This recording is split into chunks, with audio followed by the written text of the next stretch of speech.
What's Laurinaitis' defense? Bro, he was my boss. Yeah. He made me do. My job was on the line. My livelihood. I mean, bro, who knows?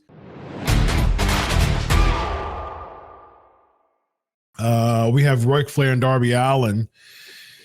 So Ric Flair said this about Darby Allin to slow down. He said, Ric Flair, a couple weeks ago, he came up to me and is like, Darby, you need to slow down. I'm like, wait, what? You're crazy. You're crazier than Mick Foley. So Darby Allin said that. But he's also said this. He said, I won't stop doing it. Sorry for anybody trying to give me advice. All the people out there telling me to slow down. I can't, and I won't. So Darby Allin rejecting advice from arguably the GOAT of professional wrestling.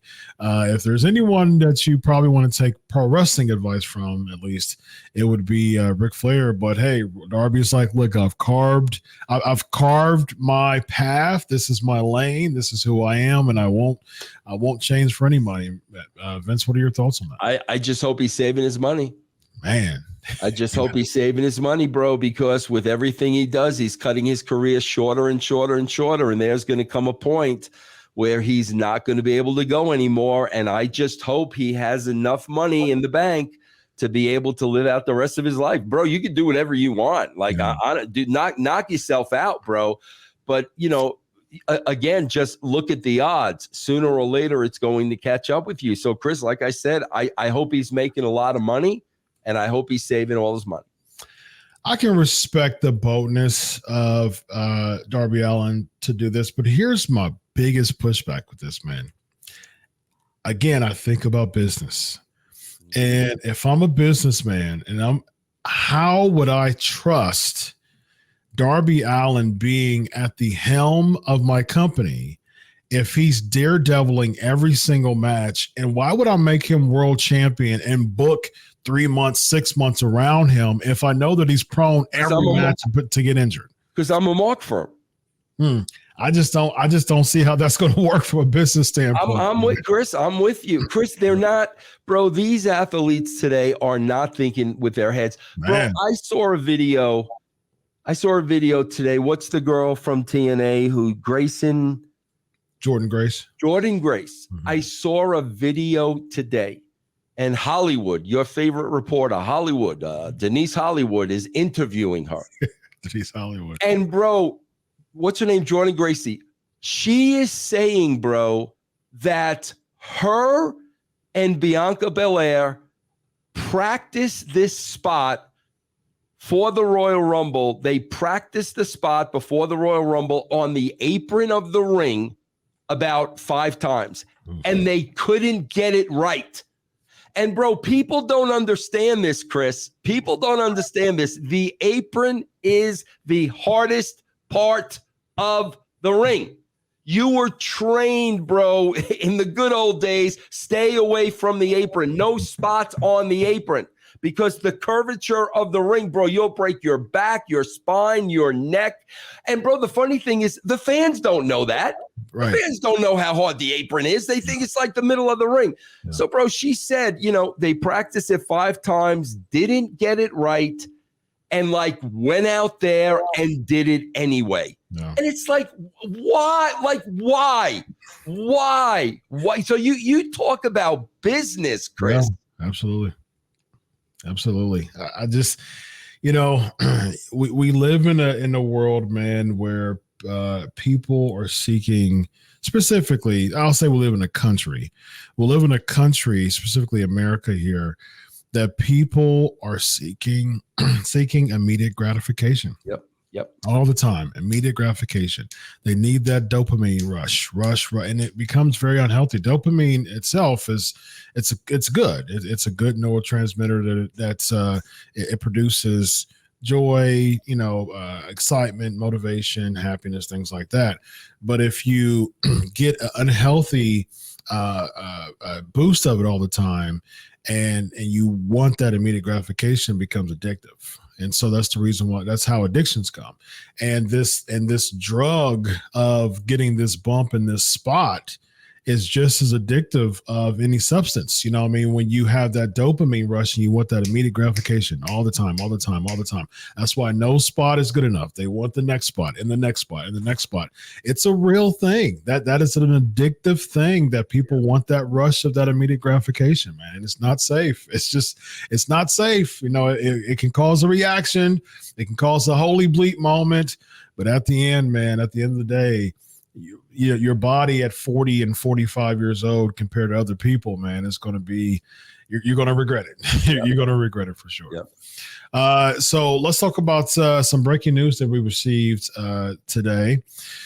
John Laurinaitis' lawyer said he was a victim and not a predator.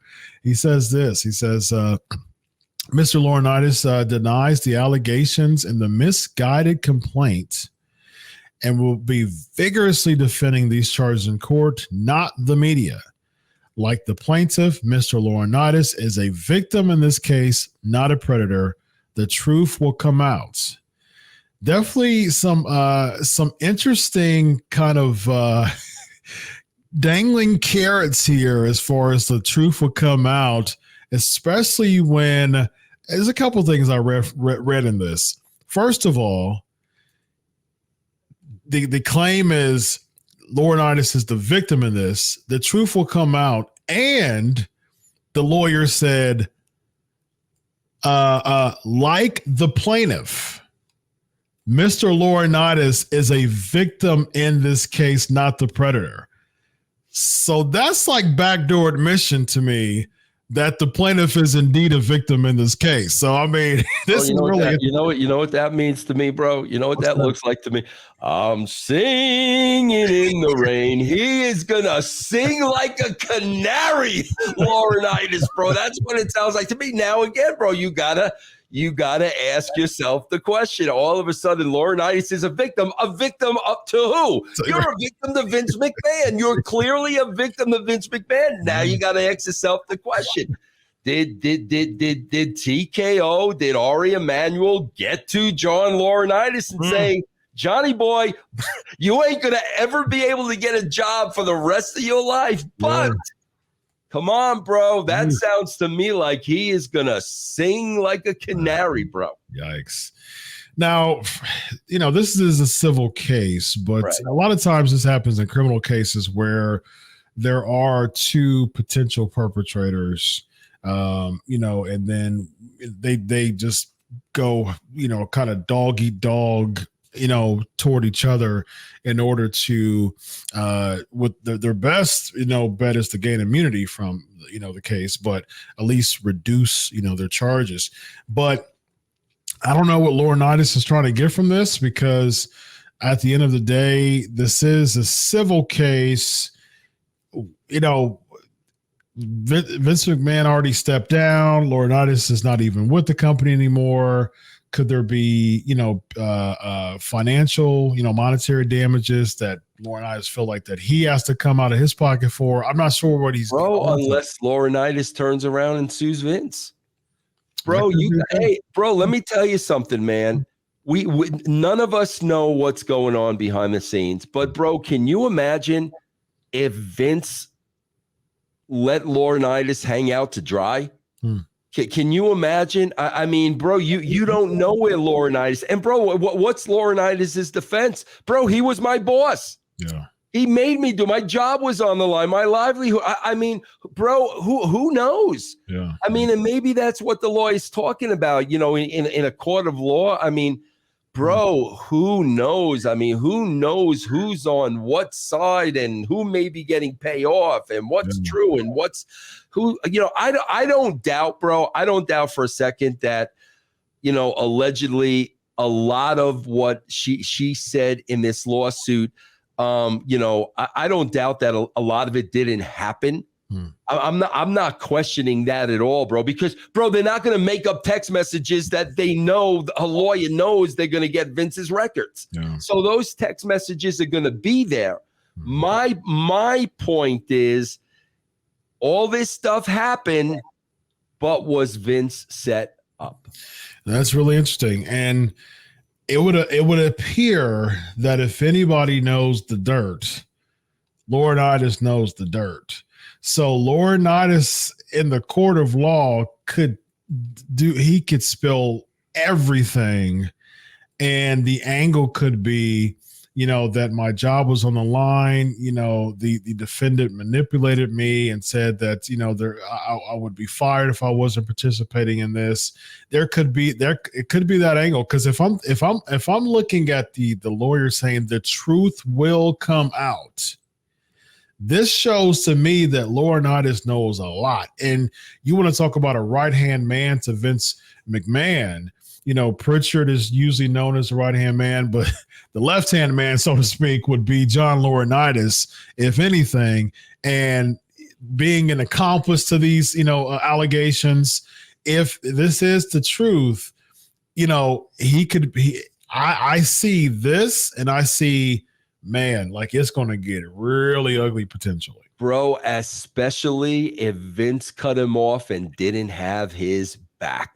Man. I mean, can you imagine if Laurinaitis is, sitting at home or whatever, and like he hasn't heard from Vince for the last 2 years? Yeah. Bro, I mean, bro, yeah. This is nuts. I mean, this is crazy, man. Mm-hmm. So this is just the tip of the iceberg when it comes. This is just the beginning. I mean, like just think about this particular show that we're doing now. This is just the beginning of this story. Yeah. Just think about, when we do updates in a month or 2 or 3 from now, how potentially dirty this is going to get and really muddy. I can see it happening, man. I can see a lot of things being uncovered in all this.